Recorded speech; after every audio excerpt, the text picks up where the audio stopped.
Hello, everyone, and welcome to the Fearless Floyd Show. As always, I am your host, that guy, Fearless Floyd. I don't know. He's so full of himself, isn't he? But anyway, if you're here on this Saturday and not out enjoying the day, which you probably should be, if you're not, well, you're stuck in the house like me. This is a working weekend for me. I'm going to try to get out and go fishing, maybe Monday. But, you know,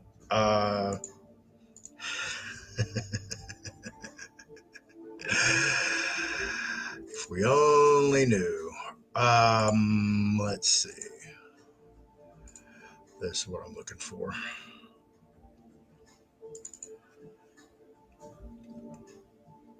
All right, what you're looking at right here is a picture of myself with the Boston Dynamic Robo Dog called Spot. And actually, right here around Spot's neck is Spot's name tag that says Spot. I'm serious. This black module right here on the back, on top, that is the brain, the operating system for this dog. Otherwise, this is just a robot, a dog, has no brain to tell it what to do or how to learn or to acclimate any type of additional accessories that can be added to this particular unit. And that would be like a LiDAR or infrared or a regular camera or 3D. Again, your imagination is your only limitation. However, this dog, this picture was probably taken 2.5, 3 years ago. And the dog belonged to IBM because IBM is the one who created this little unit on top back here. So who you don't see in this picture standing over here are 3 IBM engineers. I was doing a gig at the GRB and just happened to be walking through the lobby and boom, there's RoboDog, known as Spot, doing a little dance and a jig. And I'm like, wow, that's freaking cool. And I'm watching this, IBM engineer use kind of like an RC controller to maneuver this thing. I was like, hey, man, here's my card. I have a social media show. I'm a podcaster. I'd love to interview you guys about Spot. Well, we never sat down and got to do a formal on-camera interview. But what we did get to do was have an off-the-record formal discussion. So I got 3 IBM engineers to tell me off the record, and you know what that means, right? That means they're going to spill the beans, tell me everything, but it's under confidential agreement that I don't talk about anything that was relayed to me. And I have it. I'm a man of honor. So, yeah. And that got me interested in robotics and artificial intelligence because at the time that Spot was around, artificial intelligence, it wasn't a thing. It wasn't like normal where everybody was using it every day, all day to simplify their lives or to cut timelines down or just learning and experimenting. So, this stuff always, piques my interests and I follow it religiously. And lately I've been really following it. So I wanted to give you a little background. Okay. Remember I told you it was about 2.5, 3 years ago that I had my encounter with Spot. So let's go back and let's just do a little historical review here so everybody can catch up and get on the same page and find out, hey, what's really going on, Floyd? Because that's why you're here. Let me remove that. There we go. And what we have here is The Hill. This is their website. And this is by Jared Gans. This is from December 7th, 2022. Okay, 3 years ago, 3.5 years ago. San Francisco supervisors halt plan to allow police robots to use lethal force. All right, that's in 2022, folks. Almost 2023. This is San Francisco, California. So let's go read this article. The San Francisco Board of Supervisors voted on Tuesday to halt a plan to allow police robots to use lethal force following a backlash. The board voted unanimously to pause the plan for now, but sent the issue back to committee for discussion and may vote to allow it in limited cases in the future. The supervisors previously voted 8-3 to use potentially lethal remote-controlled robots in emergency situations despite opposition from civil liberties and police oversight groups. Opponents to the proposal argued that it would further militarize a police force that they say is already overly aggressive in responding to poor and minority communities. The police department said after the first vote that it did not give the robots firearms, but wanted to be able to put explosives on them to be used to contact, incapacitate, or disorient dangerous or armed suspects when others' lives were at risk. Robot technology for police work has become more available recently, but departments have rarely used it to confront or kill suspects. Supervisor Dean Preston told his colleagues on Tuesday that the public was not given enough time to comment on the issue. Quote, "The people of San Francisco have spoken loud and clear. There's no place for killer police robots in our city," close quote. He said in a statement after the board voted. He also stated, "We should be working on ways to decrease the use of force by local law enforcement, not giving them new tools to kill people." Preston and the other two supervisors who voted against the proposal initially joined protesters at City Hall on Monday to push the board to reverse its decision. Some held signs saying, quote, "We all saw that movie, no killer robots," close quote. Police in Oakland, California had floated the idea of using robots armed with shotguns, but instead turned to pepper spray following pushback. The San Francisco board's vote still allows police to send robots to examine potentially dangerous situations so officers can stay back. The updated policy needs to be voted on again to take effect, as legislation needs to be approved during a first reading and a final reading at least 5 days apart from each other. The Associated Press contributed to this report. Again, this is from 2022. The Hill's website, the title, San Francisco Supervisors Halt Plan to Allow Police Robots to Use Lethal Force.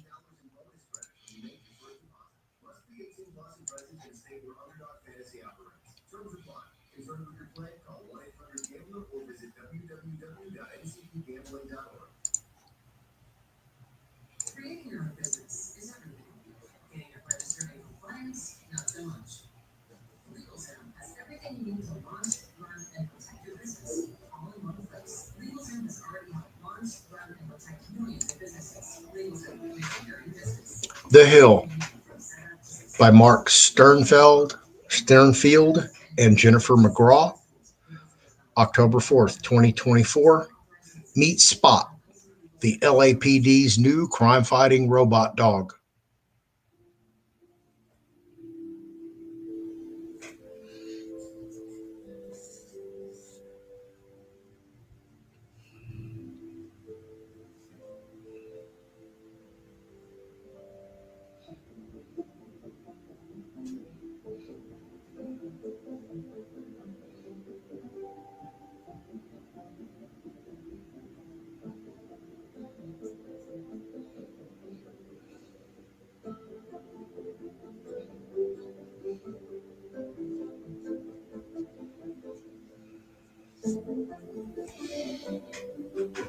Let's read the article. Los Angeles. He can sit, stay, and even shake, just like any well-trained dog. But that's where the similarities end. The Los Angeles Police Department has deployed its newest crime fighting tool, a robot dog named Spot. The futuristic four-legged machine, which boasts the size and agility of a 40-pound golden retriever, has been met with both fascination and concern. Spot, designed by Boston Dynamics, can open doors, pick up objects, and drag up to 50 pounds. It can also navigate difficult terrain, making it useful in scenarios where traditional robots have failed. Deputy Chief David Kowalski, commanding officer of LAPD's counterterrorism and special operations, emphasized the robot's life-saving potential. The main reason that we acquire Spot is to save lives, Kowalski recently told Jennifer McGraw of Nexstar's KTLA, recalling a recent incident on an LA Metro bus where Spot was deployed in the case of a barricaded, armed suspect. The robot identified a weapon next to the suspect and picked it up, allowing officers to apprehend him without further risk.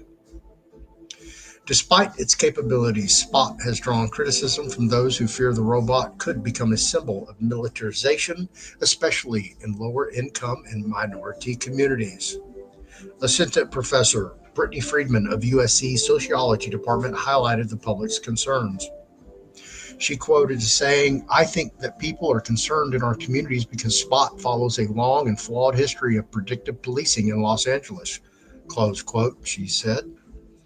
Kowalski assured the public that Spot would never be weaponized as Boston Dynamics prohibits such modifications. The New York Police Department faced backlash when its robotic dog, DigiDog, was deployed in public housing.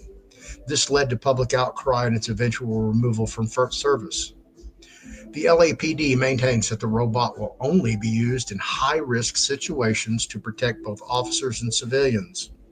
It promises transparency and responsible use. Kowalski is quoted as stating, "Our goal is for the public. When they see Spot somewhere, they know that we're using it to end a situation peacefully and not harm the public," close quote. That's the end of that article.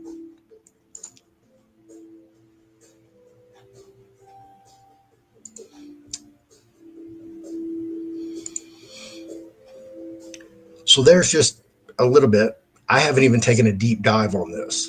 Okay, this is just what comes across my horizon on my daily adventure through all kind of material, just learning and educating myself and listening and paying attention. And speaking of paying attention, if you've been listening to me, then you would know that I've clearly stated that the next big bubble, okay, it's not the tech bubble, it's AI and robotics. All right. So, and listen, I'm not a fan of this guy. In fact, in my opinion, he's a serial killer.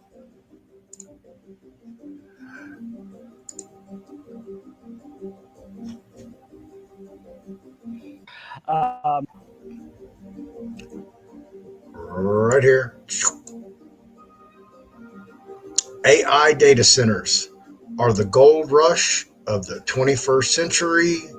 Former Texas governor and Secretary of Energy under the first Bush administration, Dick Perry. So, I'm saying it, and I'm being emulated, again, parroted by people with a more influence, bigger audience. So, it is what it is, folks. All right, so we're going to move on to our next little item here on the hit list.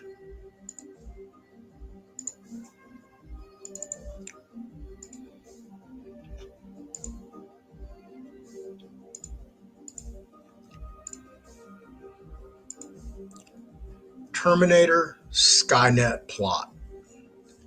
The Terminator movie series revolves around the conflict between humans and SkyNet, an artificial intelligence system created by Cyberdyne Systems. In the first film, SkyNet is developed by Cyberdyne Systems for SAC-NORAD as a defense network computer system. When SkyNet gains self-awareness, it perceives all humans as a threat and initiates a nuclear war, leading to the destruction of most of the human population and the rise of the resistance led by John Connor. Cyberdyne Systems initially begins as a manufacturing corporation in Sunnyvale, California. The company's pivotal role in the creation of SkyNet is highlighted by the recovery of the CPU chip and the ARM from the first Terminator, which were used to develop a neural net processor that learns and adapts like a human. In Terminator 2, Judgment Day, it is revealed that SkyNet's creation results from a temporal paradox where the CPU and ARM from the first Terminator are used as templates for the construction of a new microprocessor. This leads to Cyberdyne Systems becoming the largest supplier of military computer systems, eventually leading to the activation of SkyNet on August 29th, 1997. Throughout the series, SkyNet sends various Terminator models back in time to attempt to kill John Connor and ensure its victory. The resistance led by John Connor fights against SkyNet's machines, including Terminators and other hunter-killer units. The plot of the Terminator movies involves the battle for survival between the nearly extinct human race and the world-spanning synthetic intelligence that is SkyNet, with Cyberdyne Systems playing a crucial role in the development of SkyNet.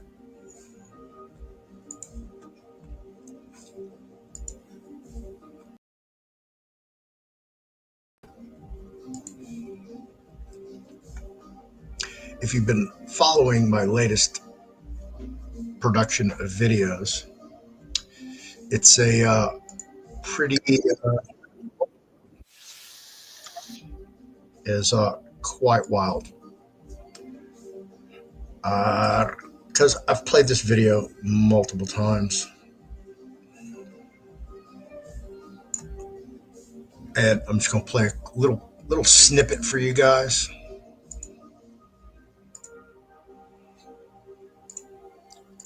I'm not gonna play the whole thing like I usually do. Make sure, yeah, we get over here to that. Pay attention to the words.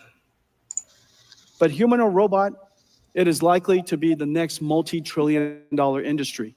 And the technology innovation is incredibly fast. And the consumption of computing and data centers, enormous. But this is one of those applications that needs 3 computers. One computer is an AI for learning. One computer is a simulation engine where the AI can learn how to be a robot in a virtual environment, and then also the deployment of it. Everything that moves will be robotic. As we put these robots into the factories, remember, the factories are also robotic. Today's factories are so incredibly complex. This is Delta's manufacturing line, and they're getting it ready for a robotic future. It is already robotics and software defined, and now in the future, there'll be robots working in it.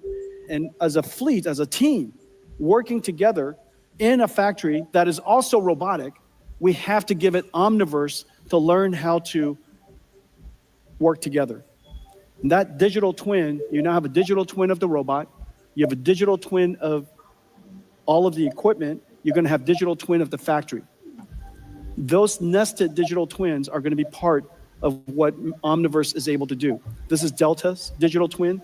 If you look at it too closely, you think that it's in fact photographs. These are all digital twins. They're all simulations. They just look beautiful. The image just looks beautiful, but they're all digital twins. This is Pegatron's digital twin. This is Foxconn's digital twin. This is Gigabyte's digital twin. This is Quanta's. This is Wistron's. TSMC is building a digital twin of their next fab. As we speak, there are $5 trillion of plants being planned around the world. Over the next 3 years, $5 trillion of new plants. Because the world is reshaping, Because reindustrialization moving around the world, new plants are being built everywhere. This is an enormous opportunity for us to make sure that they build it well and cost effectively and on time. And so putting everything into a digital twin is really a great first step. And preparing.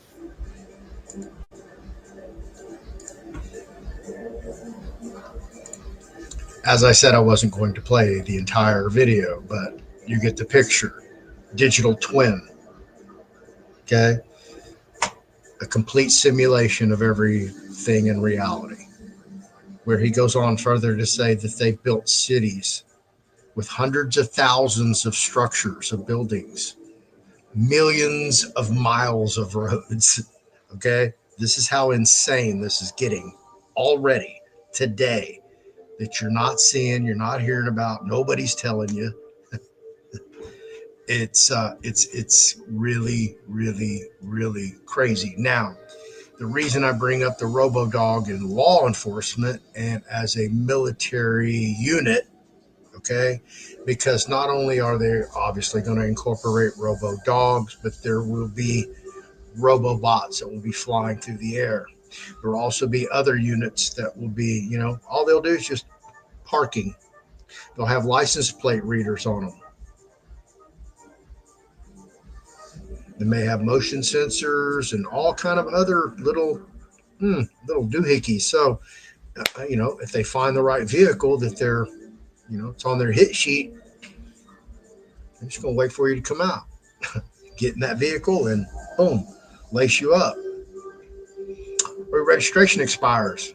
Boom, they're going to hit you up that license plate reader. Everything's going to be on artificial intelligence. It's going to run everything.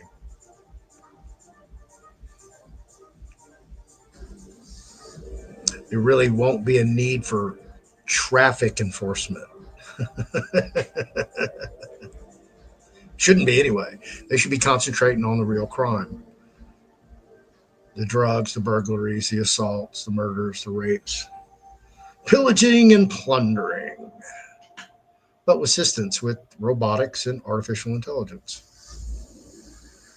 A lot of them are going to be out of a job, or if not, like Houston's understaffed as far as law enforcement officers. A lot of people would argue with that, but when you compare New York, that has, I think at one time they had over 60,000 New York police officers on the payroll.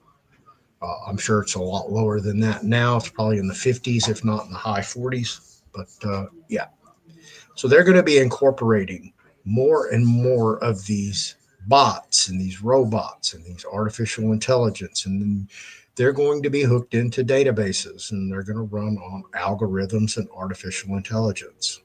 They're going to use facial recognition, all your biometrics, your iris scans, thumbprints, fingerprints, handprints.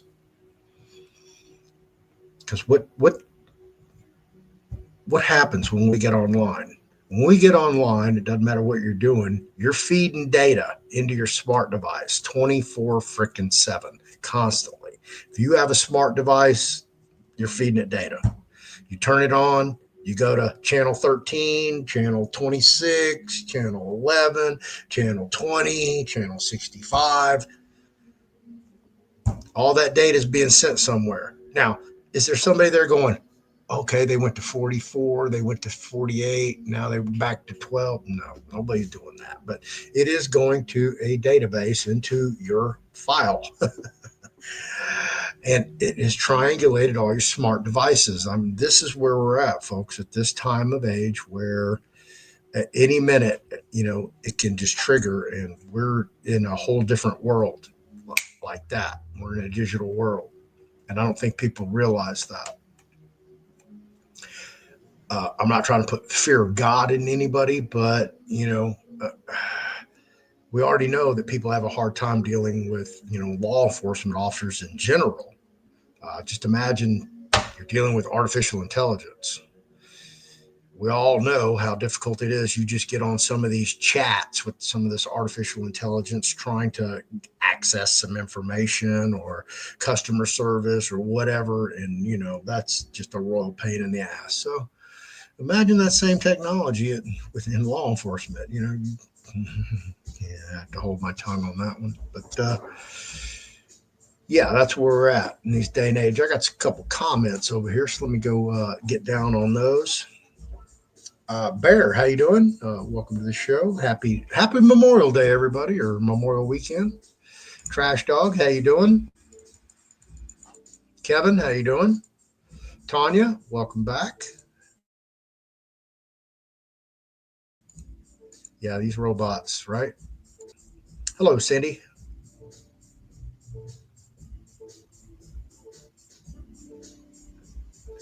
Um,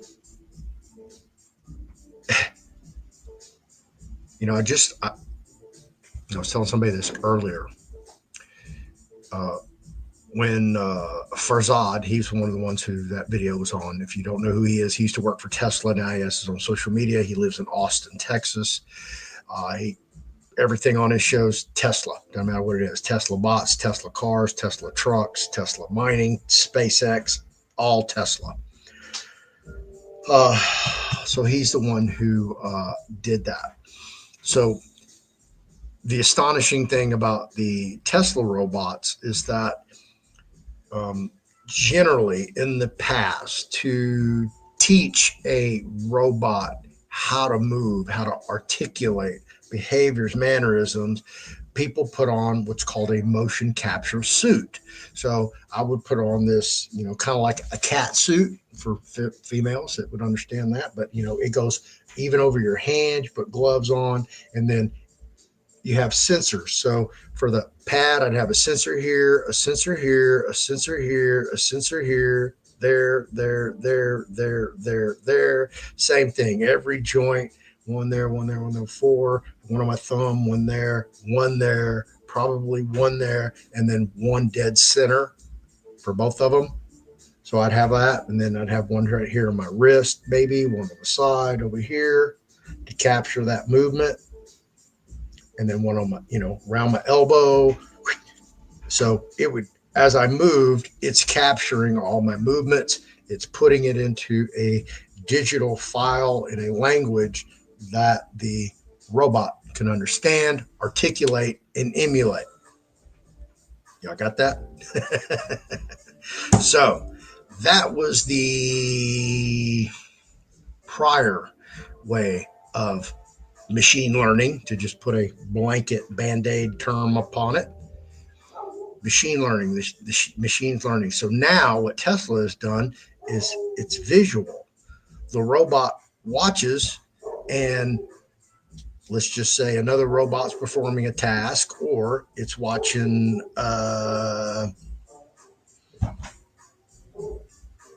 Gordon Ramsay prepare a chicken cordon bleu. All right.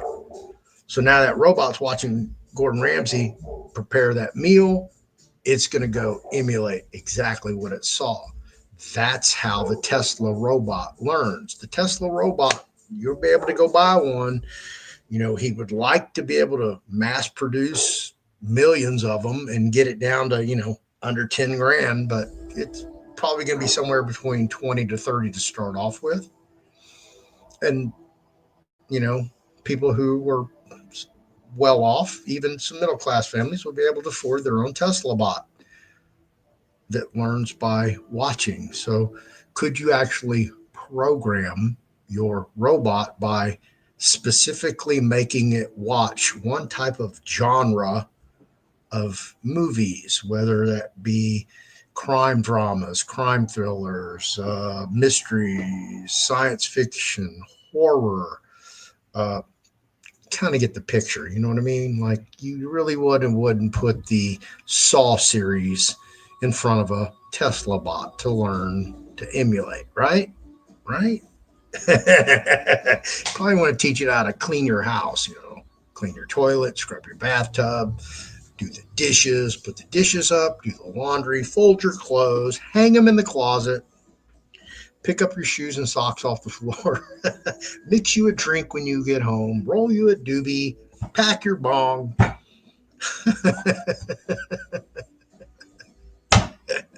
But not watch the Saw series and emulate that when you get home.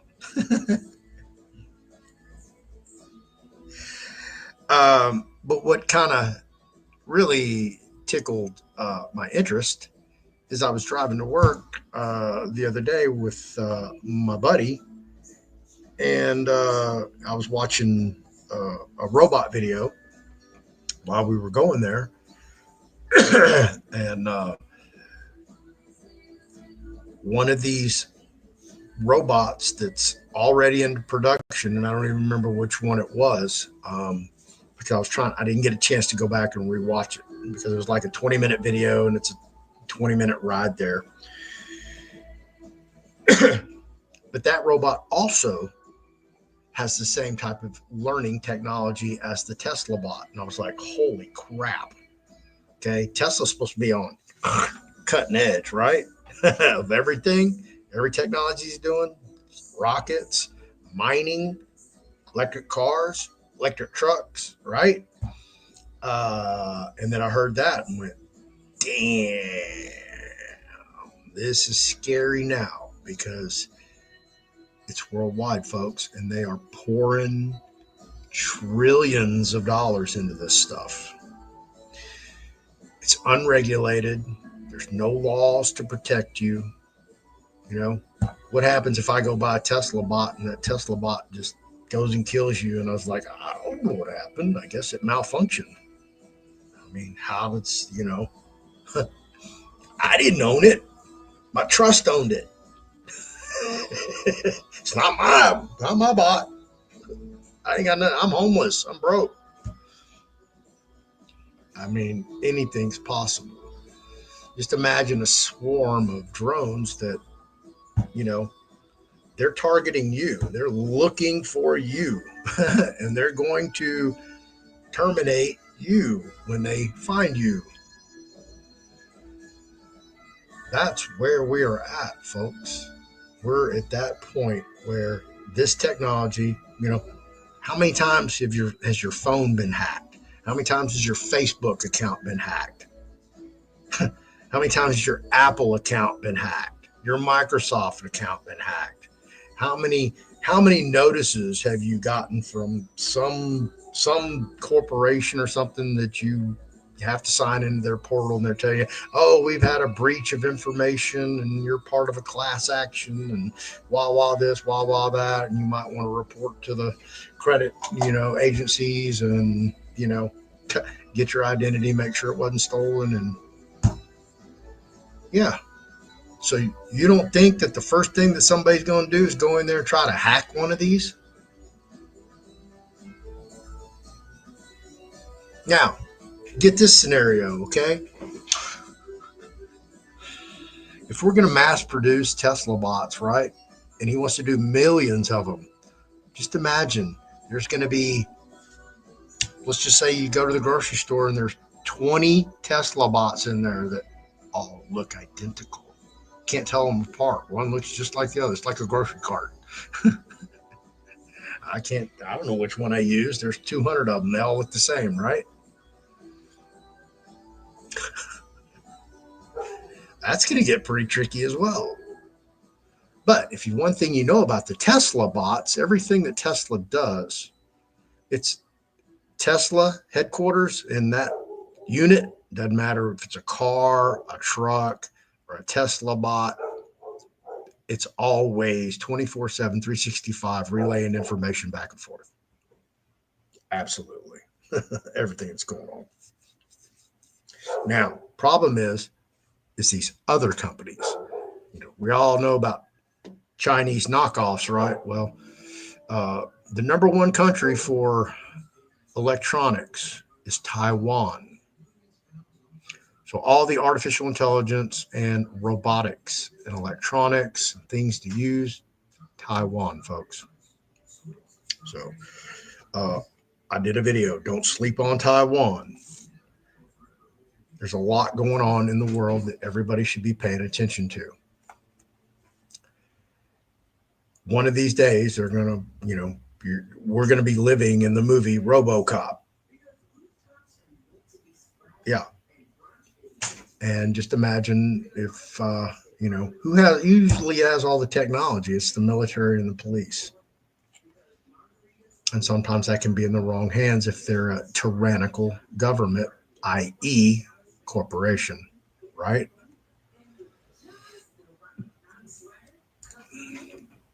Sandy says, I'm truly outraged that people aren't finding out and speaking out about and putting a stop to this. Do you want to be a computer, go to outer space, and be a computer out there? Well, Sandy, you may not know this, and I've covered this in one of my prior videos, but you now, right today, can go rent a bio computer, which is a computer that runs on human brain cells. Absolutely. You can go rent it by the hour. Did you know that? This is how far along we are, where they've learned to incorporate human brain cells into a functionable, workable computer. They have not yet scaled it up to be able to go full scale, if you catch my drift.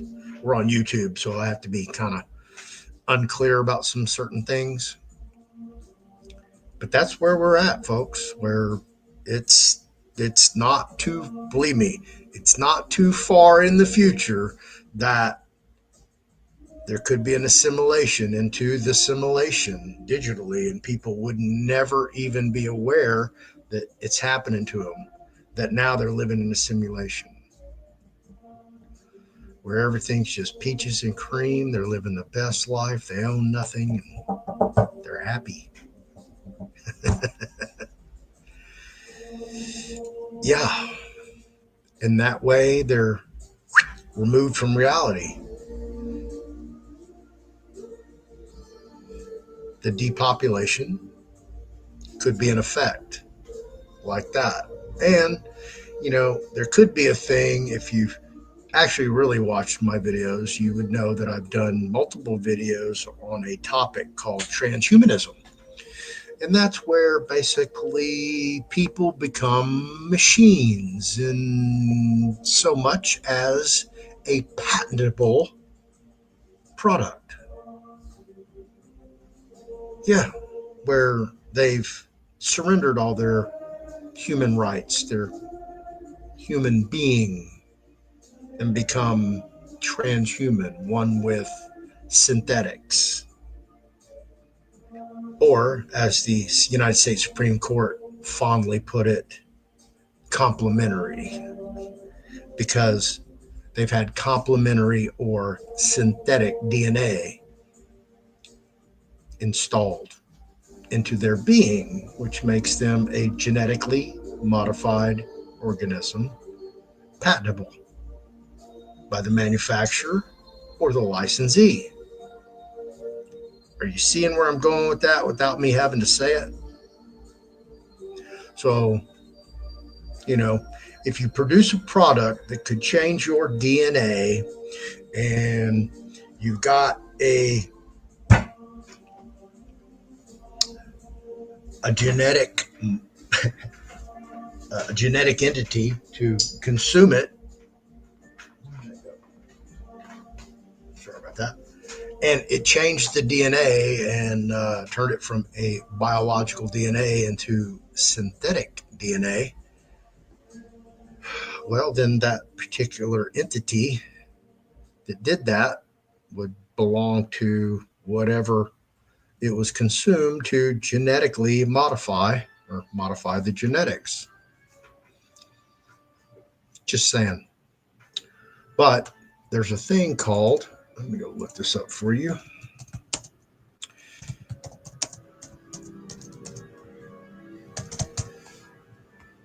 think I spelled that right. Quick.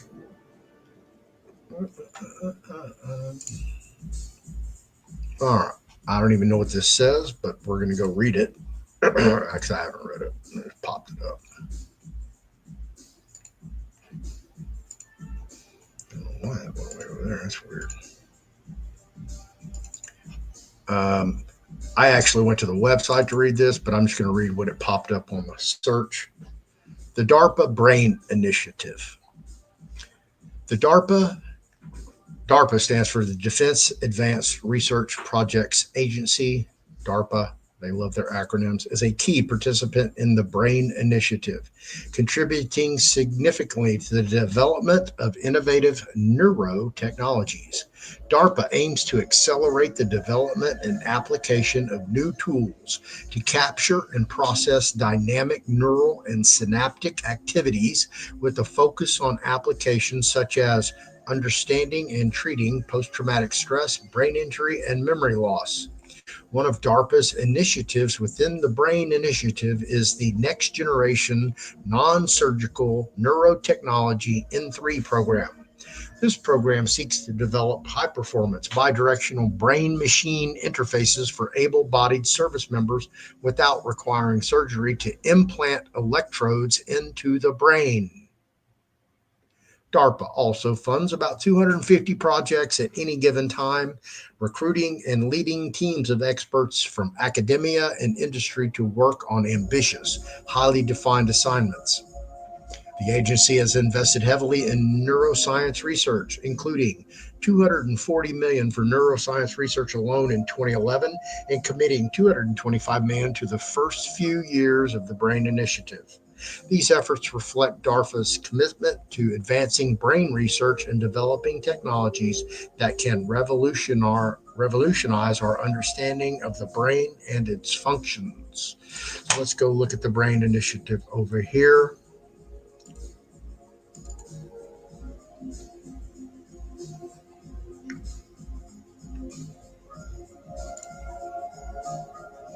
Oh, well, told me it's not found. Imagine that. Here we go.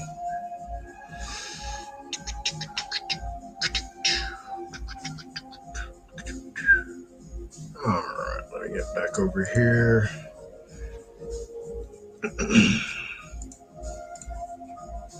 I have to dance carefully, folks, so bear with me as we take this dance. Here's the DARPA's website. Make sure that you guys got a full picture over here. Nope, don't want to do that. This is on the N3 Next Generation Non-Surgical Neurotechnology. And this is, I believe, from see, this program is now complete. Content is available for reference purposes. The page no longer maintained. And I think this ended to 2013, end of the Obama administration. The Next Gen Non-Surgical Neurotechnology N3 program aims to develop high-performance bidirectional brain-machine interfaces for able-bodied service members. What? For who? Able-bodied service members. What the? Did you just say, Floyd? For able-bodied service members. Nothing wrong with them, right? Nope. Okay. Such interfaces would be enabling technology for diverse national security applications, such as control of unmanned aerial vehicles and active cyber defense systems, or teaming with computer systems to successfully multitask during complex military missions. Hold on. Able-bodied service members would be interfaced with high-performance bidirectional brain-machine interfaces for diverse national security applications such as control of unmanned aerial vehicles and active cyber defense systems, or teaming with computer systems to successfully multitask during complex missions, not necessarily military in nature. Did you hear that, folks?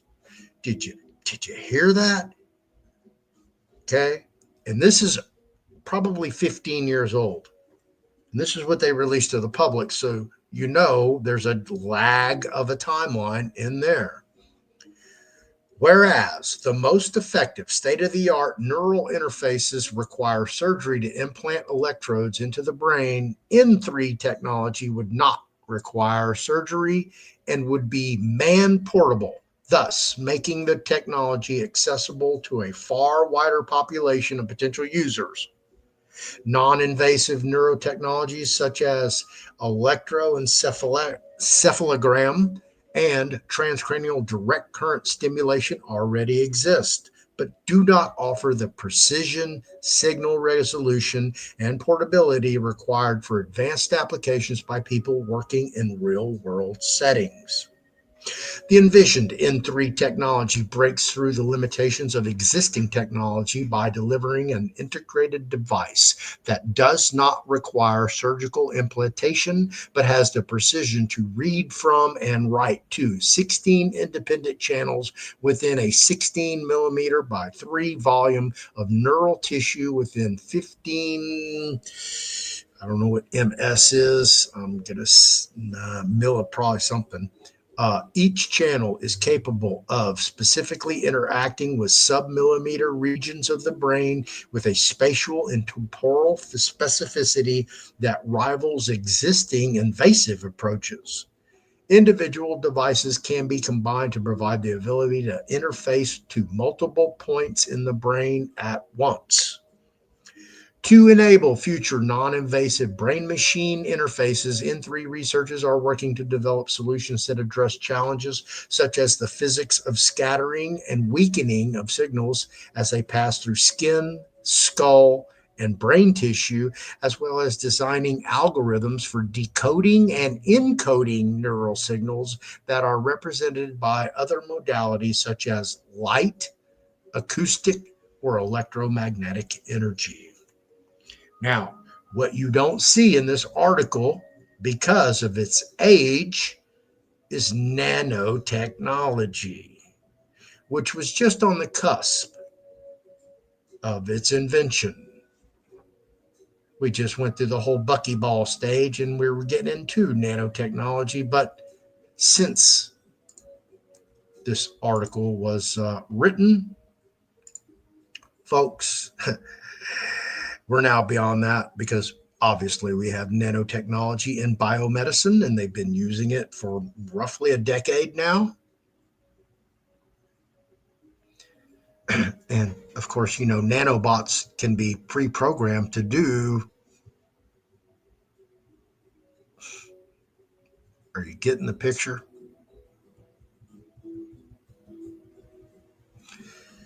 Nobody's talking about this stuff, but you're welcome. Now you know. Why these videos don't go viral, I have no idea. I can guess that YouTube's suppressing them. I don't know, because over on Rumble, they do great. As far as my audience, 500 views is great for me. I told y'all I'm just a little small fish in a big old ocean of voices. And thank you for being here and sharing your Memorial Day weekend with me. And hopefully you got a little education. You're going to leave here with a little more knowledge than you came here with. And you're actually going to think to yourself, damn, I'm glad I watched that. I learned something. Now I know what to look for in the future, because we're already past the point, folks. We're beyond nanotechnology. We're into femtotechnology. And if you're not familiar with what a femto is, okay, we have nano, which is on the molecular level. Then we have pico, P-I-C-O, which is on the atomic level. And then we go to femto, which is on the subatomic level. You can go look up femto technology, FEMTO, for yourself. Do your own research. I tell everybody to do that, please. And you'll find that it's a hypothetical, futuristic science fiction technology that doesn't exist anywhere. Same thing with pico. But if you go search the U.S. Patent Trademark Office for femto technology, you're going to run across Donald Welsh from Florida, who has a couple patents on femto technology that doesn't exist. So whatever's released in the public, you can damn bet that the government, our government, or another government in another country has had this technology for quite some time and has been developing it through their own research and development or through colleges and university joint ventures like the Penn State Department of Defense Naval Research Laboratory in Pennsylvania at Penn State. And I told y'all I lived this crazy life. At one time, I used to be vice president of development for the Signatures Development Corporation here in Houston, Texas. And part of that was making shit happen for the CEO and president. I was like his right-hand man. I need to, okay, gotcha. So He wanted the entire perimeter to be able to have security without hiring a gazillion people to walk the perimeter to make sure nobody was coming into some of the land that we were utilizing, but we weren't. We weren't going to develop it yet. It was going to be a staggered timeline. So I found this technology with this fence and traced it back to an associate professor at Penn State working in the Department of Defense Naval Research Laboratory. And in those off the record conversations I like to have with people, I was privy to quite a bit of unclassified technology, but not public technology. So there's a lot of things that are in use that you just don't even know about.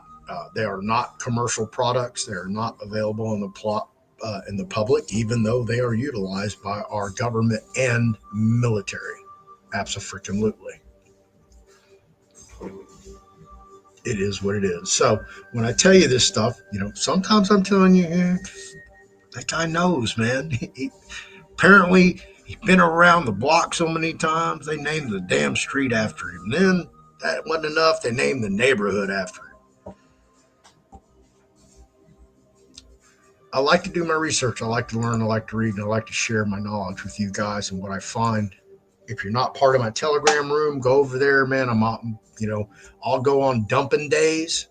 Dumping days is when I go into all the people in Telegram that I pay attention to and take their material that I think is useful, knowledgeable, can help somebody. I go do a dump, and I'll dump 20, 30, 40, 50, sometimes more posts all at one time in my Telegram room.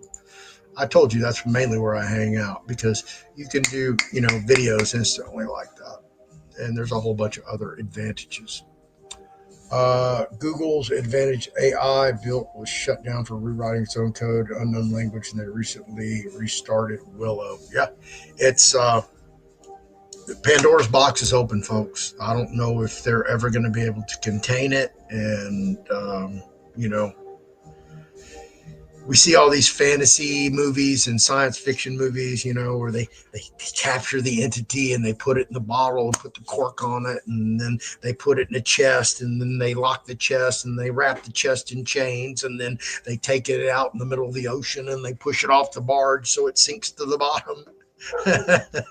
Are we ever going to be able to do that with all this stuff? I don't know. I doubt it. I don't think so. I think it's out. There's too many people that, I don't even know why they do it, but just, they're going to hurt mankind. They're going to hurt humanity.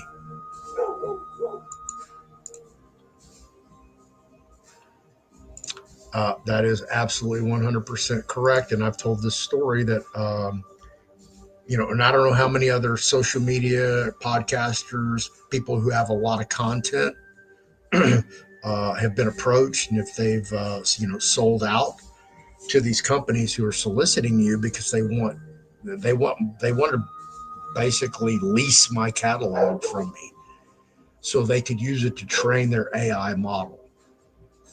And when I read the contract, the agreement, I was like, who the hell would sign this? They've got to be out of their freaking mind. So you're giving away all your information. Art it say that humans are flawed? Yeah, of course. We all know what power and authority does. Okay, it just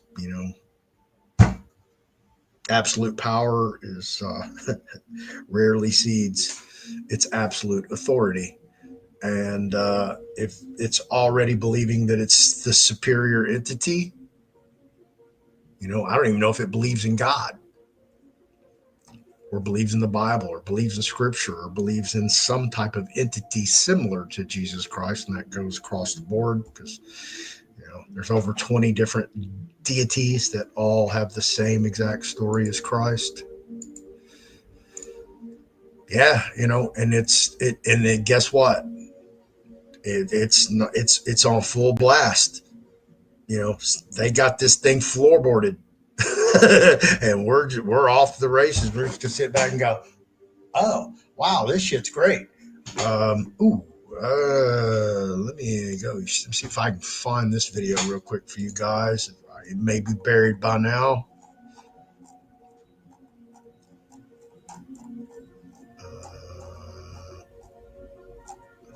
Yeah, I told you I did a big dump today.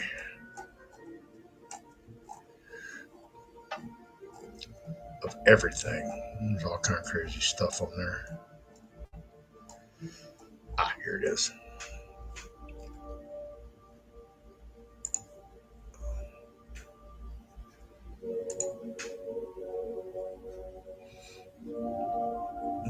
Yeah, it's loading.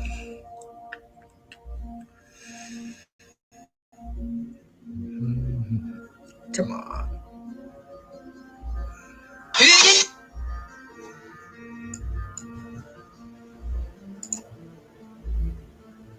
Had it loaded, and of course, there we go.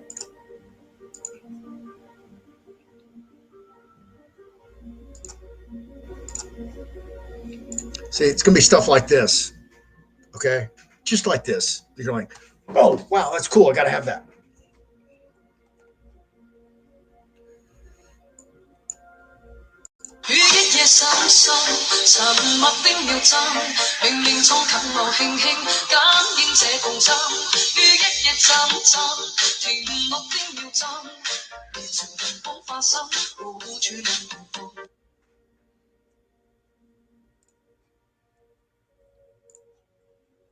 Pretty cool, huh?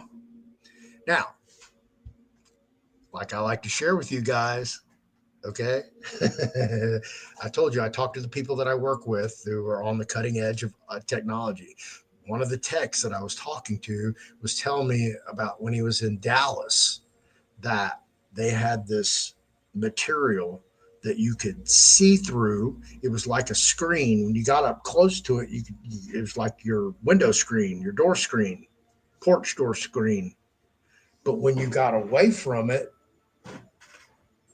it was a screen that you could see, and you couldn't see through it anymore. And it was like a huge TV. He said this thing was, what did he say, 20 feet tall? Like 20 by 20? Yeah, imagine what that looks like. You can roll it up. Technology is moving so freaking fast that the consumerism of the production is accelerating so fast that they cannot get the product out to the consumer fast enough because the technology is increasing. Because that, what you just saw, is really outdated compared to what's available with that screen stuff. And I haven't seen how it's set up or how it works and what supports it. And does it have a frame? Does it just hang? Is it like the old projector? Well, I'm going to date myself here. Like the old projector screens that we used to watch with the overhead projectors and the little slide projectors. And then the 16 millimeter they used to hook up, and we used to watch those films. Turn off the lights. So, yeah, one of those where you just pull it down like a shade, and it goes back up and disappears. That's the future, folks. That's where we're at.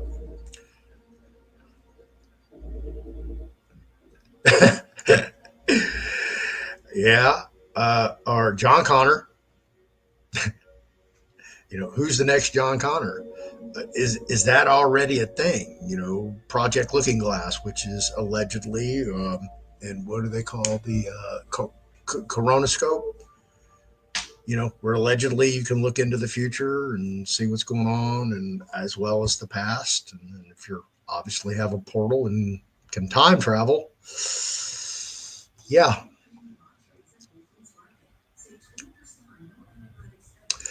Matt, I don't even know if living at sea would be the same thing because they already have drones in the ocean. Yep, they're already there. Government drones, absolutely. So it'll be the same thing. If somebody wants to find you, the only way they're not going to be able to find you is if you're in such a rural area that whatever's looking for you doesn't have the capacity to be able to take long journeys to where you're off the grid, where it can't come back and recharge and go back out looking for you. That if it went looking for you, it's going to die out there and not be able to recharge itself. Go to a charging station. But then again, if the robots learn how to build robots and learn how to build charging stations, then they're just going to go do what they need to do with or without us. Right? And this is, I'm just showing you that the robots are learning, how to build other robots, and they're self-learning. And I just don't see anything good coming out of this at the end result. I hope I'm wrong. Jesus Christ, I hope I'm wrong. But just looking at it and knowing what we know, what my audience knows, clearly, I don't know how you guys feel about this, but Kash Patel and Don Bongino coming on there and saying what they said, who had a 44 Magnum to the back of their heads. So everything that they said, prior to this, all that's out the window. That's how I feel about it. Yeah, you barked a great game, man. You got everybody riled up and supportive and grew this huge, large audience. And now you're going to let them down. Kind of like what happens when, your candidate's out there on the campaign trail barking all that stuff that, you're rah, rah, rah. Yeah, I can't wait till Jim gets in there, man. He's going to change the world. And, the world didn't get quite changed like you thought.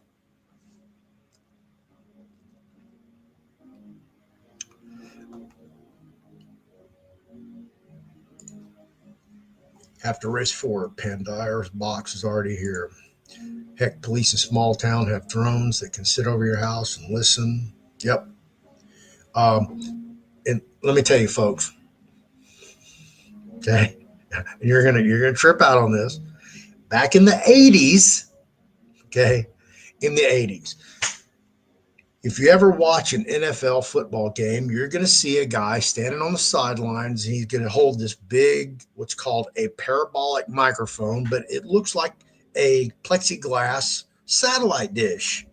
And you see him following, he's kind of like following the play, or he's over here, hitting the ref, and he has headphones on.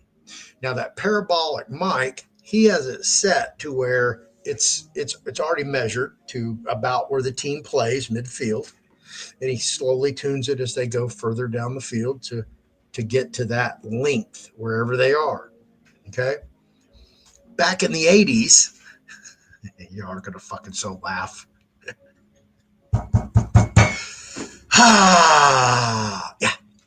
When we would be smoking crack for days on end, and of course, I always surrounded myself with strippers. In and out. Always gorgeous women. Party, party, party. Fun, fun, fun, fun, fun. So, they come, hey, can I get a hit? Yeah.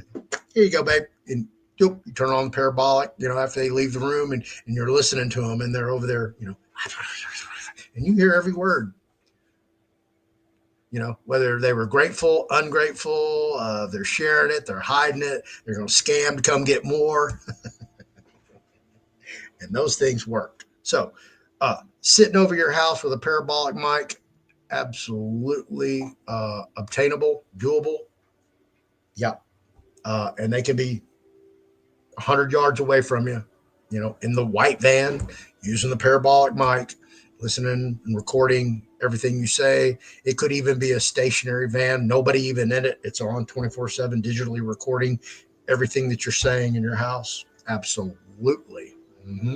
But, because we have these smart devices, the beast, that's what these are. This is the beast. Because you almost cannot operate without this, right? You lose your phone, got to access your apps, your bank account. They want that double authentication. Send it to your phone, and like, I don't have my phone. I lost it. That's why I'm trying to log in. So you're at the mercy of the beast. Smart devices. They're always listening 24/7. They're, they have GPS locator in here. They have a motion sensor in here. It knows it's moving. All this information is going back to all the different apps that you have on your phone. All 160,000 of them. Absolutely. They're all talking to each other. So this is what's always going to get you caught. Because this is your public face. This is your digital persona. Whether it's a combination of this cell phone, your other cell phone, your laptop, your iPad, your smart TV, all of them are you. Part of your digital DNA, your digital DNA footprint, as I like to call it, your digital twin. That's why I say it's the mark of the beast. This is the mark of you're not going to have a physical mark. It's going to be something. And eventually somebody's going to want more convenience, and they're going to reduce this all to this just little small chip that, you just lay it on you and it assimilates into your skin. And now, your eyes are the cameras, and you have this super smell and super taste, and, all your senses are hyperalized.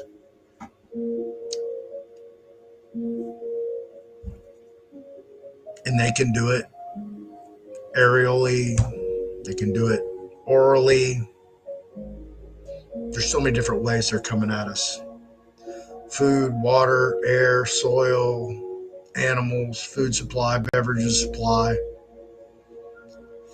It's pretty pathetic. And it's sad that we've allowed ourselves to get in these circumstances. That's why, it's an almost, we need to burn it down to the ground and start over. But again, some of the like-minded individuals, that's what we want to do anyway. We want to go find our own community of like-minded people and live in peace and harmony with nature, and, be off the grid if all possible, and get away from the big city crime and noise pollution, air pollution, electrostatic pollution, all that crap. I know that's what I want to do. I want to go live life happily ever after, enjoy myself, take long walks on the beach and watch the sunset, and, just enjoy life, just have fun, just not, who cares what day it is? I don't care if it's Monday, Wednesday, Saturdays. It's a beautiful day. That's what today is. It's not Monday, Tuesday, Friday. It's a beautiful day. Every day's a beautiful day. That's what we should be striving for, that ultimate freedom where, and that's why one reason why I want to go to Puerto Rico, because if you go to the right place in Puerto Rico and invest in yourself, you can live sustainably off the land, just growing your own food to the point where, you won't have to spend any money to survive. You can have chickens out the wazoo. They're going to lay you eggs. You can grow pretty much whatever you want. Mangoes grow wild, berries grow wild, bananas, plantains, coconuts, fish everywhere. I mean, it just goes on and on and on.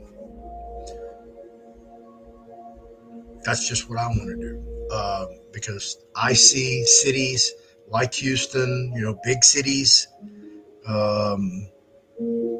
even your smaller cities, not towns, but small cities, all the way up to New York, LA.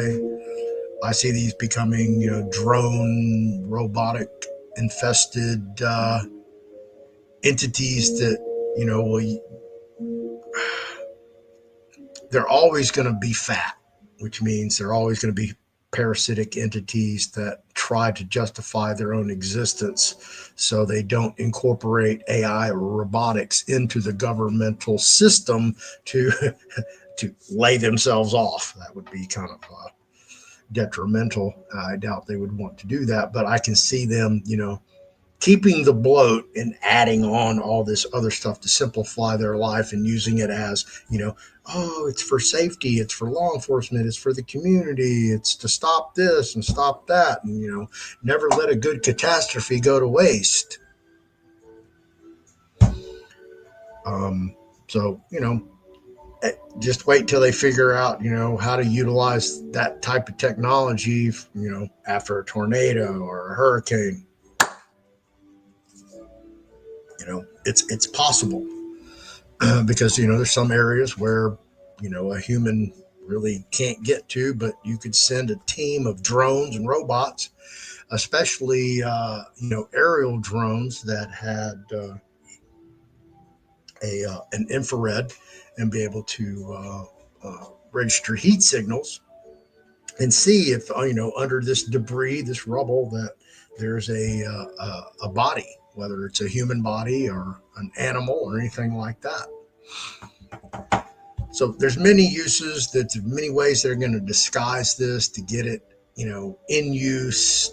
And we all know that they don't always do what the policies that they are guided by apply and utilize them. And some go beyond those policies into outright murder.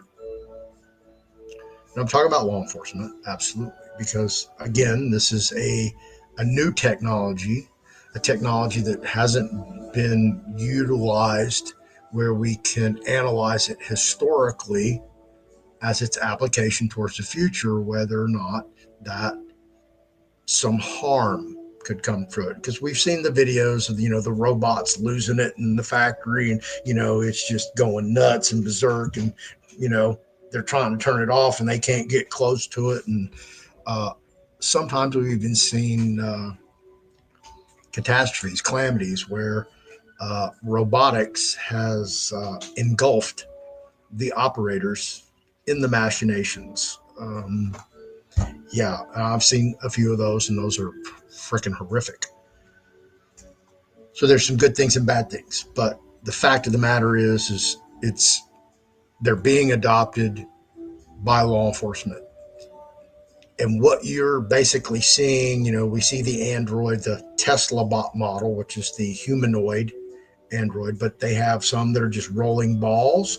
They have some that are on four legs. They have some that look like ice chest with four wheels.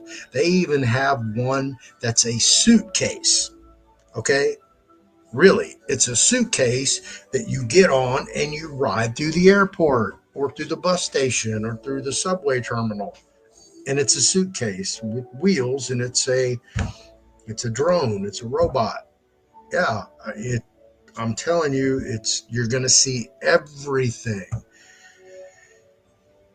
Just like, China mass produced all this stuff and just flooded America with it, you're going to see that worldwide. Everybody's going to try to come out with the next best artificial intelligent drone to do specific things.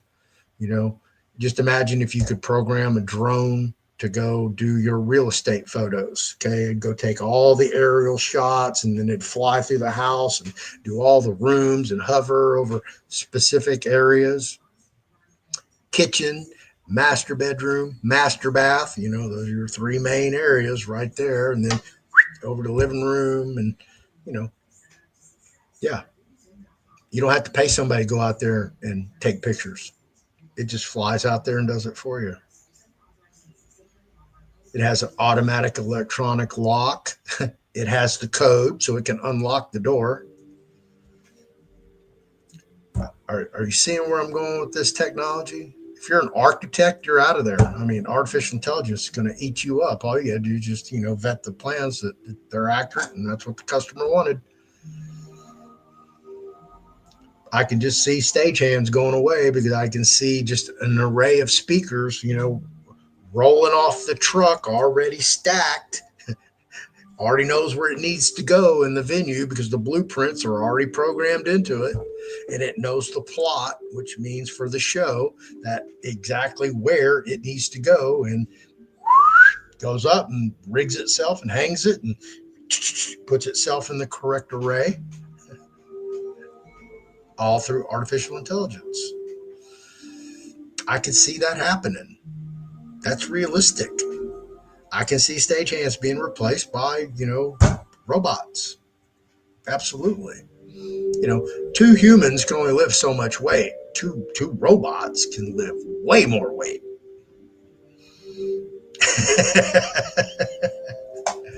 Now, how long they last on their charge, where they have the ability to, do a 4 or 5 hour stint, continuously working without, having to go recharge.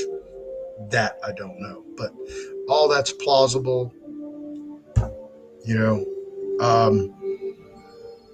Firefighting, same thing. Imagine when they build one that's, fireproof and it'll be able to go in and fight fires, like 3 feet away or 10 feet away, as opposed to having, 40 to 50 feet away because of the heat. And then all the protection that a fire person, not a fireman necessarily, but a fire person would have to wear to get so close to the heat of the fire to fight the fire, to be able to put some type of retardant on the fire to suppress it. So there's a lot of things that I can see that great use for this stuff, but again, there's a lot of potentialities for bad actors.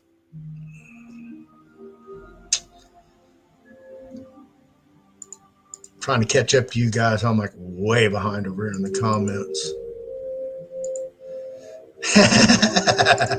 Hey Irene, how you doing? Matt C. Yeah. You're talking about me, right? I'm kidding. I know you're not. You're talking about the MacGyver show where they swiped and planted and they took them off the air. No, I missed that. I didn't see the last episodes of MacGyver. AI won't let me type it. Yeah, makes sense.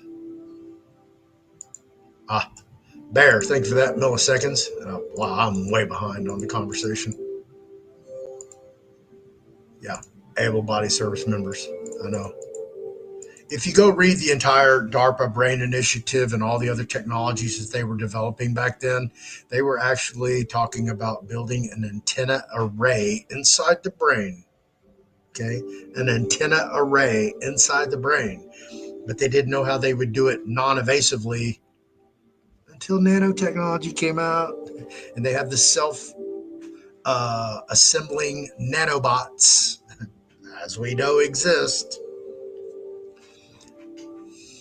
So if one of those nanobots just happened to have a pack of complementary DNA in their back pocket, and they went into your brain and they were like, okay, we're all assembled, we're ready to receive and transceive. Oh, what I got in my pocket?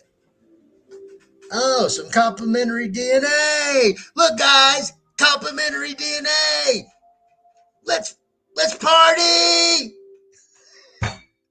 Snip, snip, snip. Yay! We won. Okay, back to receive and transceive. That's simple. That's how easy it could work. You know what I mean? It's a scary world out there. You thought Sasquatch was scary. You want to know what's really scary? This freaking brain of mine. Because I know all this stuff, and most of this stuff I've known for decades. A long, long, long time. It's crazy. That means flying the Mach 10 jets by thoughts, no hands in control, 100 drones at a time. Exactly. Your imagination is your only limitation. Okay? That's a statement for a reason. Absolutely, Bear. Abled body servicemen. You're in New Mexico. Okay. in the mountains. Chupacabras, yeah.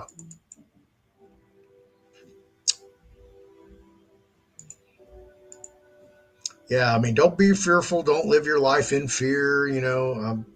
No robo dog or drone or artificial intelligence is going to target you. You're like me. You're normal everyday person, so go live your life. Don't be in fear. Just be aware and have knowledge that this is out there. And you may want to look at your future and your future plans just in a slightly different shade of pale,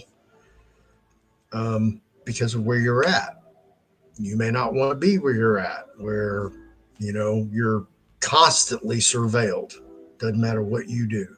You drive down the street, cameras are watching you. Go in a store, cameras are watching you. You run your debit card, boom. You know, everything's watching you at all times. Surveillance state, a 15-minute city. That's what they're doing to Houston. They're destroying one of the most beautiful cities in the world. Okay. There were trees everywhere. You could walk 2 or 3 miles and then you would be just in this big, nice herd of trees where, you really couldn't walk through it because of all the underbrush. And it was like that everywhere. We're the bayou city. So we have bayous running through everywhere in Houston. And it's really a spectacular city, but they've allowed development to destroy everything. They should pour, can we pour concrete? Oh, yeah, sure. Why'd you even ask? That kind of thing. And then they build these little, sandwich box side by side. It looks like there's a gap like that much between them, but, it's probably 3 or 4 feet. But, why do you want 3 or 4 stories of a view of 3 feet? Because you're seeing your neighbor's house. And they sandwich them in like that. So where there was once just one house, now they have 8 of them. It's insane what they're doing, and they're doing it everywhere. It's not just one spot. So yeah, don't be fearful, but kind of, keep this on the horizon. I don't think anything's going to change, within this year, but I would say, in the next several years, it's going to accelerate at such a pace that it could become an issue and a problem in certain regions because, they're going to use a catastrophe and they're going to try to say, oh, it's for, safety and the community and all that. But at least now, you're aware. There's a group of aware people that, understand what's going on.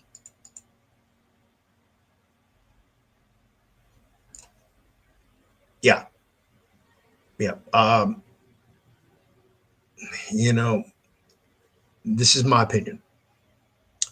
There was a time when if you were the nominee for president, whether you were the Republican or the Democrat, and it didn't matter which, that if you were the one, you're going to the election, that you got to knock on your door and you got to visit, and you sat down and they showed you the Zapruder film. And they told you flat out, okay, we know what you've been campaigning on. And, we're going to let you do your little pet projects. But when we tell you to jump, you're going to fucking jump.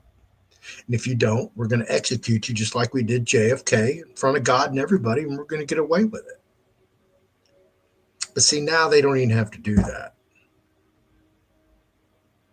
Now they just have to tell you. They don't even have to show you the film.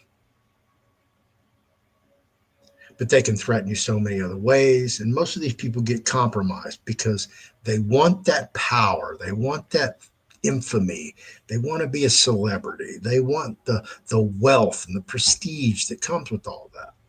And that's why I say some of these social media influencers just like blow up overnight. Where does that come from? Because I know I've done things on my show that nobody has done in the world ever to this day. Nobody's connected 3 numbers that's issued by a government to one account.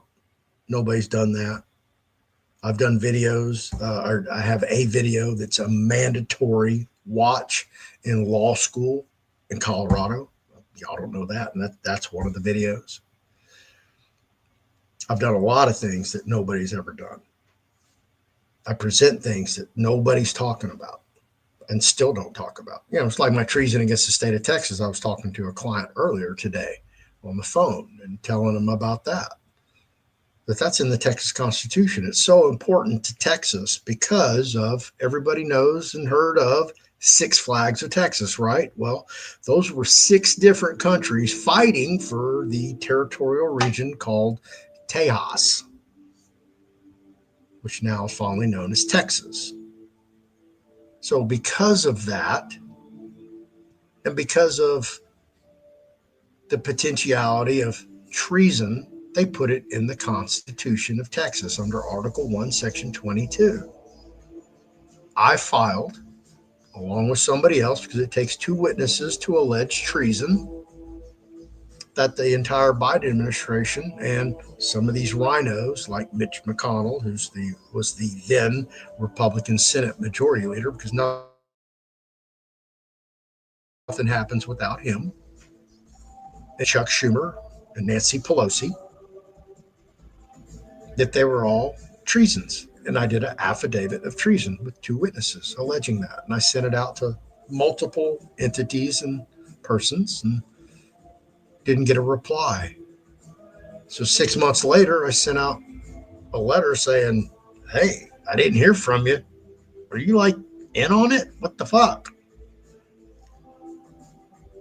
One person replied back, and that would be John Cornyn's office. That would be the senior U.S. Senator from Texas, former Chief Justice of the Texas Supreme Court, and pretty much just lay about because it really doesn't do much for Texas or for Congress or for the Senate.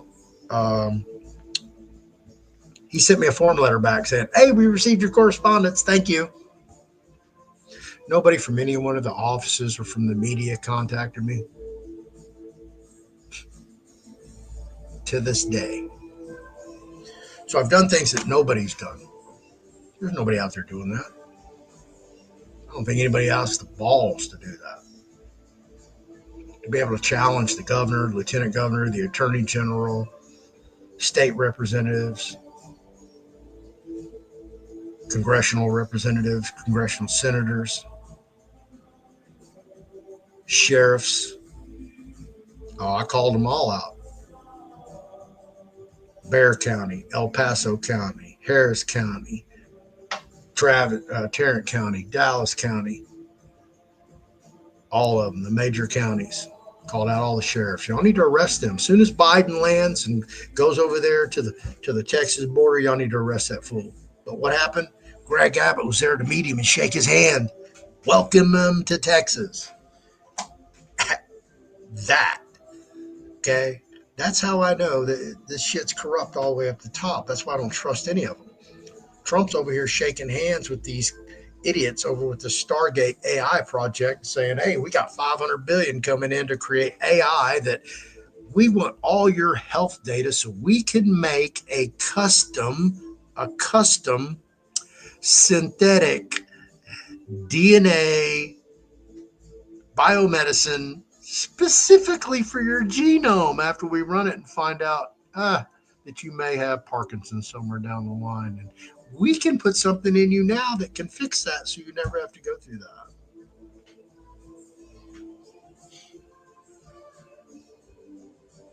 That's where we're at.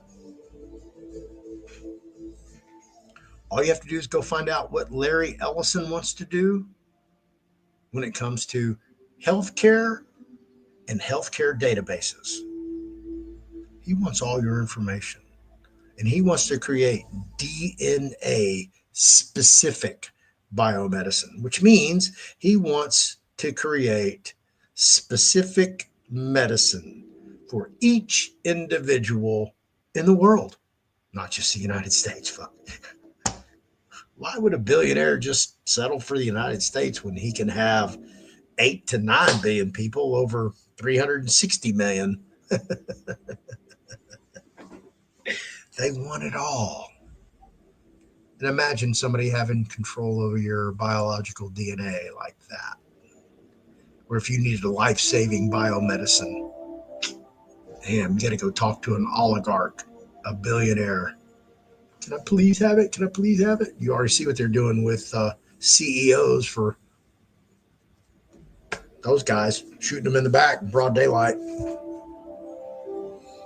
It could get real hairy, real crazy. This is what you're looking at. Be prepared, folks. Get back over here.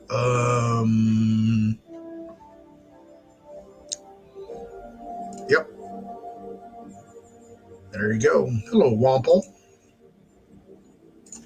Hey, Crystal.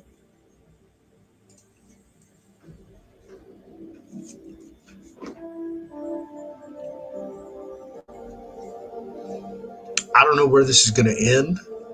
I don't even know what it's going to evolve into.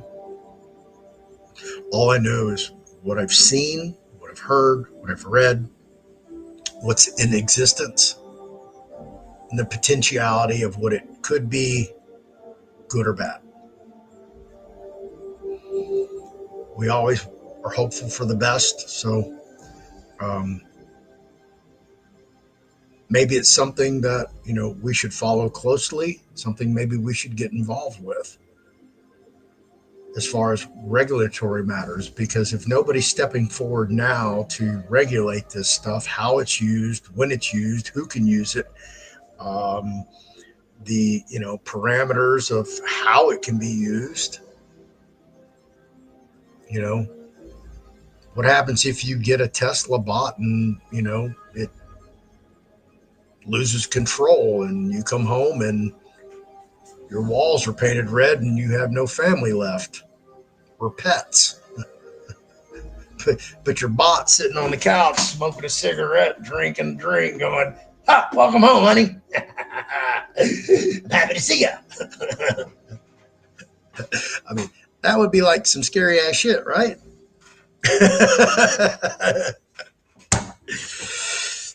Oh, it did see my DVD compendium of Saw. Damn it.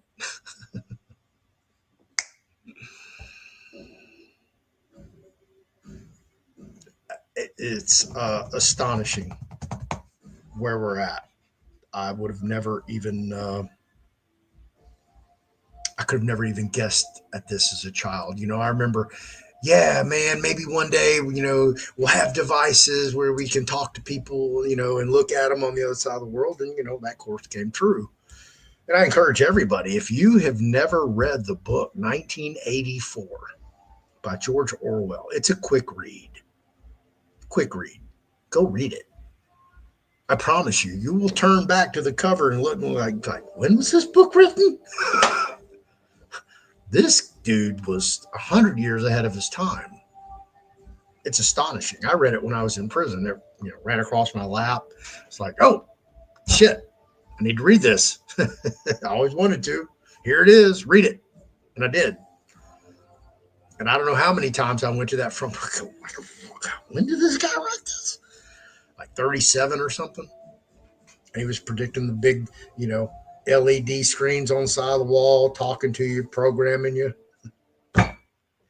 monitoring everything that you're doing, keeping you in line for the community. Yeah, it's all,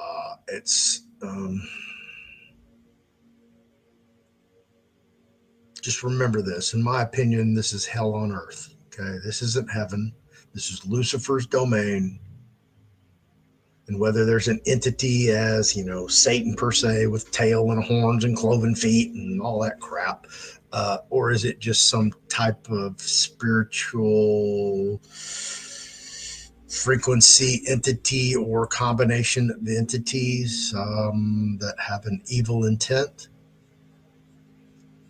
And it's always been kind of my belief that, this realm that we're in, that we inhabit, okay, and this is on a spiritual soul type of level, that this frequency that we're in can only handle so much, okay? It's like a fuse in a fuse box. If it's a 20 amp fuse and you feed it 30 amps, fuse is going to blow, right? Or the breaker's going to pop. You have to go reset the breaker, right? Same kind of principle.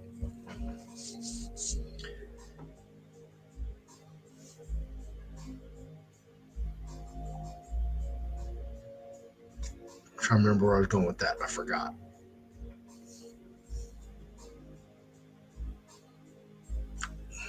Damn, I was doing good. Got sidetracked. Lost my train of thought.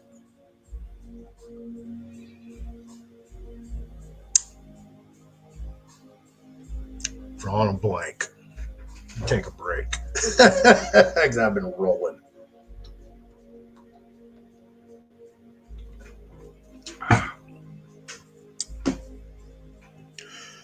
But anyway, that's where we're at. I'm rolling up on 2 hours. I want to thank everybody for being here. Like I said, I've been doing contests, and I had the Revocable Living Trust class up for my last video, and I was looking for the 9th person to put in the code BANANA over in my Telegram room. And hey, I can't make you guys play, and I can't make you want to win. I can't even force you to do things, but only 4 people entered. I was looking for 9. And the 4th person who enters, was like way late, way after the video ended. And it's like, man, I really wanted to, get that trust class. And, but here I am. I entered anyway, knowing he was number 4. And I told everybody, if you don't play, you can't win. So I blessed him. I gave him the class. Absolutely. Put him in there. And he was grateful for that. And I'm just very blessed that I have that ability and capability to be able to do that for folks. So, as I said, if you don't play, you can't win. So, I'm not going to do anything tonight, but I'll definitely be back. I'll do something else. I'm working over the weekend. I'm going to take one day off and go enjoy myself. But for the most part, I'm crunching. I'm cranking. I'm doing what I'm doing. Let me show y'all what I'm currently working on right this minute. Oops, if I get the right tab. Hang on. Clicking everything but what I need to click on.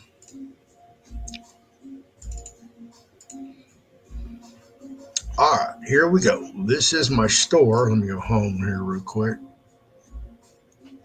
Here is home. If you want to email me, that's real quick right there at top. But anyway, tailor-made trusts just for you. So this is what I've been working on.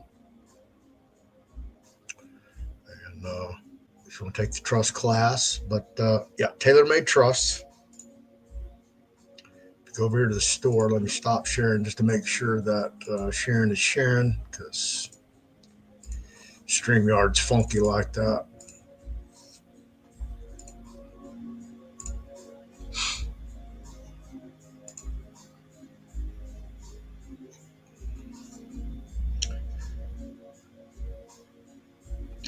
Every trust that Anne had produced in her On Trust book, which were the revocable, irrevocable, express, foreign, land trust, charitable trust, and the college fund trust, as well as every trust that's in the specialty trust book will eventually be added to this list and available to be built, custom tailored for your needs and your desires. So there'll be about, almost 30 different trusts available that can be custom built specifically for you. As you see the $299 price tag on all of these, the $299 is, and I know nobody wants a foreign trust unless you're going to live outside, but this is basically what it looks like. The $299 is a deposit. It's 100% fully refundable if you choose not to obtain a trust after consultation. So basically, you'll go here and say, okay, I want a foreign trust, Floyd. I'm going to go live in the Turks and Caicos. Click, boom, you're going to purchase this. All right. So once you purchase this, I'm going to hook you up with Raymond, who does all the consultations for the trust. We're going to figure out exactly if this trust is the one you need, and you may need a different one, and anything else that you need to enhance your trust as far as custom tailoring to meet your needs, your family needs, your beneficiaries, whatever that looks like for you. So, if after the consultation you choose not to utilize our services, I will refund your $299 deposit in full, even though I will lose fees for the transaction of the purchase and the refund.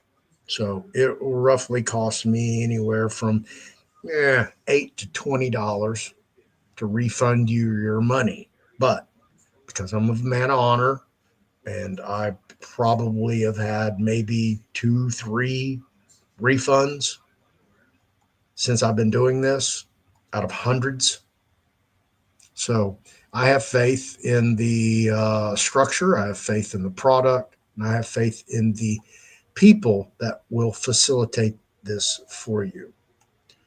So that's what I decided to offer, and there will be availability for any one of those trusts for you to have custom tailored to your desires, however you want that done. So that's what I'm working on for this weekend to get all that up on the website, get that streamlined. I'm going to be doing some more videos, talking about more stuff. I'm definitely going to be digging into more AI. I have Noel Benoist, the NSA whistleblower, Man in Black, Majestic 12. Uh, he's back home, and he's ready to get on here and do some stuff. So I'm going to reach out to him and see if we can put something on the acetate, as they used to say, on film.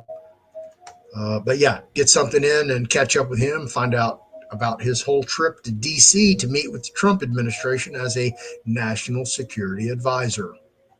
Absolutely.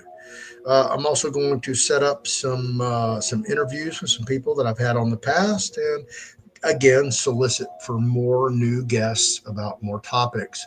I'm also going to approach some colleges and universities here in Houston regarding their artificial intelligence and robotics programs. Hopefully, I can get some one on one interviews of cutting edge technology straight out of the lab from one of these facilities. I know U of H and Rice University both have excellent engineering, robotics, and artificial intelligence programs. So definitely reach out to them. And I was even thinking of contacting all the universities here, because there's a bunch of them here in Houston, and set up a little mini tour for Corey Indulap to speak. So we'll see what we can do. Put something together for this summer. I was going to fly him in, let him stay with me, and go, maybe spend a week or two touring and have him speak at all the universities. A lot on the horizon. That's a good question. I don't know. It's going to come at us from many different angles, and I'm saying this. God, I hope I'm wrong, but I think again, Trump has surrounded himself with people that don't have his agenda and best interest at heart, that they're compromised, or they've been compromised, or they were utilized as basically a straw person within themselves, and I mean that as they put up a front to show that, oh yeah, I'm loyal, I'm dedicated, I'm gonna do this, if I was in that position, this is what I would do, that kind of thing. And then boom, now they're in that position, and well, it's just not quite the same anymore. And all that rough rhetoric that they were barking on their Rumble and BitChute and Odyssey and Twitter and all those other social media platforms out there, and now they're just not so vocal. Yeah, it's interesting to see the change in them all,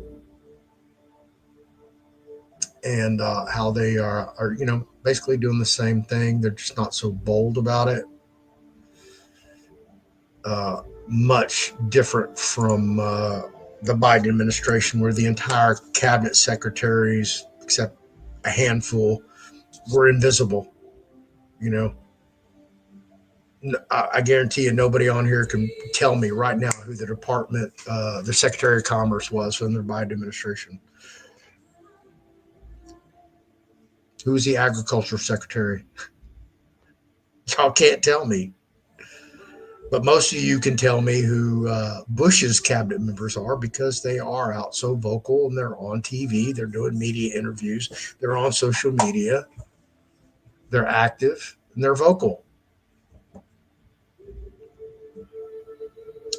I just think myself that they've been compromised, and that's a sad thing, because everybody was so hopeful, and I think a lot of the QAnons are going to be very sore when they realize that, yeah, it isn't what it is.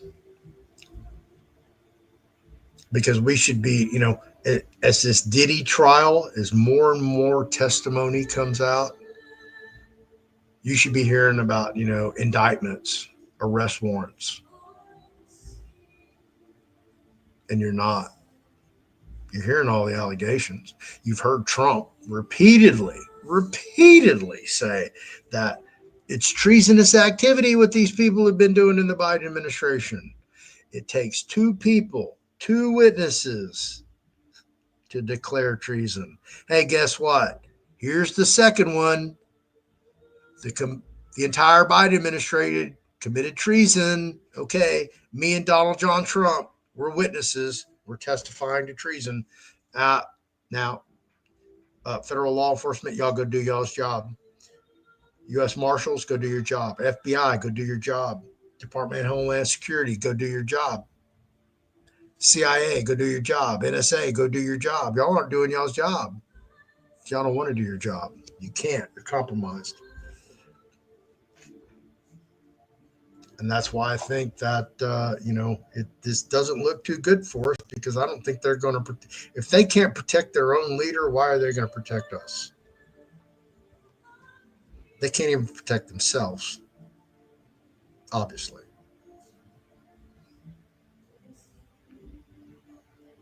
It seems these people always pose with the wrong people and get their photograph taken that comes back later in life to haunt them.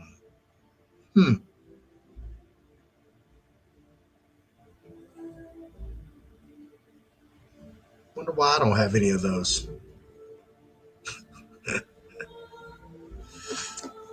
And I just got off the phone with one of my former co-hosts and guests, and I've always known of his history. He broke that off to me relatively early in our association, and I'm always proud to be able to say that there have been people that have passed through my life, through my show, who have been encouraged to emulate what I'm doing, having videos, doing social media, or doing classes, or educating people, or doing private Telegram rooms, and, all the other stuff that I do.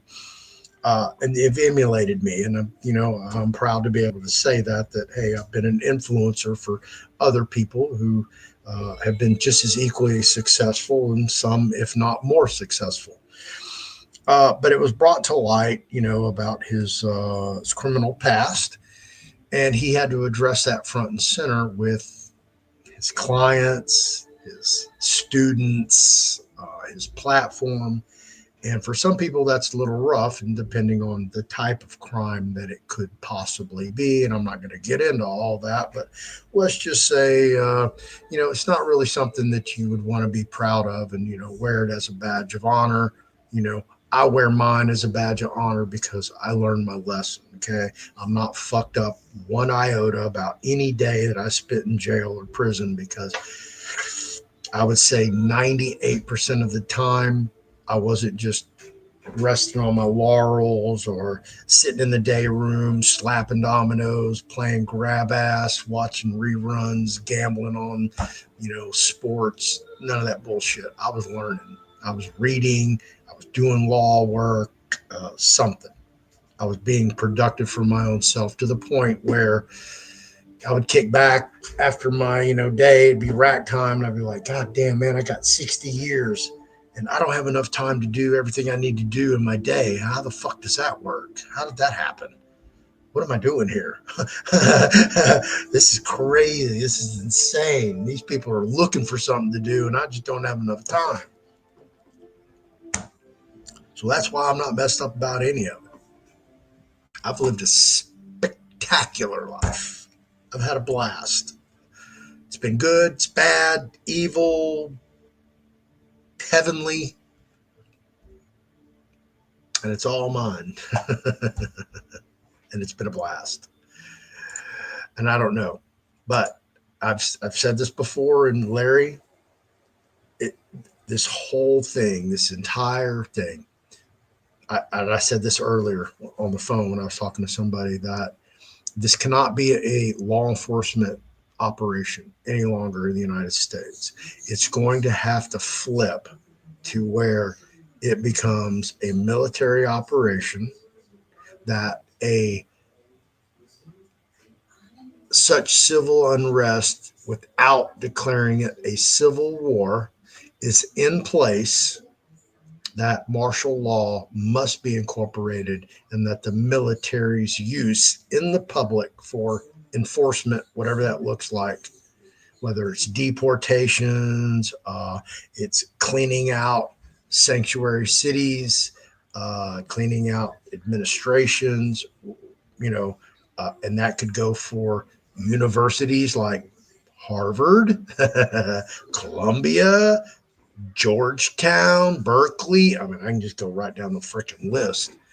But these people are going to have to go down, and law enforcement is not the one that's going to be able to handle it, because law enforcement is going to be the buffer between the people and the government. So you need the military to come in and actually do all the physical work, and whatever that looks like, whether it's arresting people, investigations, hunting down, securing perimeters, jurisdictions, regions, and because logistically, it's a non-sustainable structure the way they have it now, having to go through the courts or having to have some type of court process to deport these people, or having to fight injunctions through the U.S. District Court, Court of Appeals, up to the United States Supreme Court. That's why I said that, that can only happen for so long. I was on David Nino Rodriguez yesterday on his show, and I don't know if we were talking about it then or he was talking about it on another show, but he said, this is what he said. Okay, he lives in El Paso. He's from El Paso. He believes there's at least 40 million illegal immigrants here, and I'm right there with him. I would say, in my opinion, it's between 40 and 60 million. And the issue is, all of those didn't come across the last 4 years. They've been coming over here for decades. From Honduras, Guatemala, El Salvador. I was locked up with them in prison back in the early 2000s. Okay. And they were, adults then. They were illegal immigrants. And they've been, how they are. They drop babies like, there's not going to be a tomorrow. We need to drop 20 today. And they try that. So they always have big families, and those are anchor babies. Citizenship by birthright. Well, that's being challenged in the United States Supreme Court. And I don't think that they're going to allow that executive order to stick. I think they're going to overturn it 5-4. And I think John Roberts is going to side with the left. He's going to be the linchpin. That's just me. It could even go higher. 7-3 or no, 7-3, 6-3. I think they're going to let that shit stand. That's just me. That's why it has to be turned into a military organization. And most people don't know this. Southern border is secure. It's a wrap. I've got to go. I got to end this. Sorry, I don't want to, but I have to. And I've got 2 minutes and 45 seconds. And I'm not doing an outro for this. I have to keep it under 2 minutes or 2 hours so I can make shorts out of it. And I want to make shorts out of this one because there's a lot of good information in here. So anyway, everybody have a safe weekend. Be careful. Have a just beautiful Memorial Day. I will do a Monday night show at 6 p.m. If I do something in between there, yeah, stay tuned. Be sure to hit that notification bell so when I do have an upcoming video, you can tune in and you do get notified, hopefully. So if not, just, tune in every now and then and see what I got rolling. Be sure and like the video so other people will get it as well. Share it with as many people as you can.